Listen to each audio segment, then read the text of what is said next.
Selama bulan suci Ramadan, buah berair menjadi buah yang paling banyak dicari, di antaranya yakni semangka. Ternyata semangka hasil dari petani KTM Tanjung Lago, Kabupaten Banyuasin, banyak disukai oleh warga. Selain rasanya yang manis, harganya pun lebih murah jika dibandingkan dengan semangka dari daerah tetangga. Agus, warga Kelurahan Tanah Mas, Kecamatan Talang Kelapa, Banyuasin yang pintar membaca peluang bisnis di bulan suci Ramadan, sengaja membeli buah semangka petani KTM Jalur dengan jumlah yang besar. Kemudian dia mendirikan agen buah semangka Jalur di Kelurahan Tanah Mas. Selain memang dirinya memiliki kebun semangka di kawasan Kota Mandiri Tanjung Lago.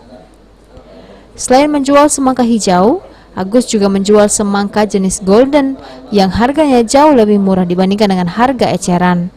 Untuk per kilogramnya dijual dengan harga Rp5.000. Agus mengungkapkan jika dalam kesehariannya dirinya bisa menjual lebih dari 2 ton ke para pengecer. Semangka dari daerah mana, Pak? Jalur, Pak. Jalur Banyuasin.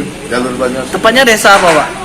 Desa apa nama desanya? KTM, Pak. KTM. Oh, di Kota KTM. Terpadu Mandiri. Oh, oke. Ada jenis apa aja, Pak? Semangka dari daerah KTM Banyuasin, Pak? Jalur tuh cuma 2 jenis yang paling menonjol, Pak. Ini sama kuning. Ini apa? Golden, Pak.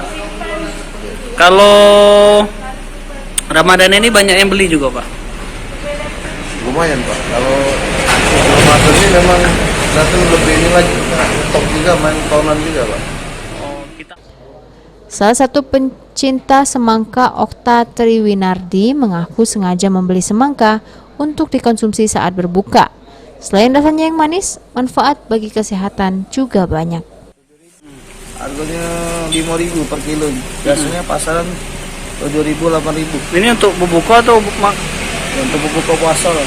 gitu ya? Ya. Memang lebih segar itu. Ya, sama melon ini biasa gold ini lebih manis dia kalau untuk buka puasa. Dia beda dengan yang inul itu, sama yang itu beda, yang hijau ini. Gitu ya. Sulaiman, PAL TV.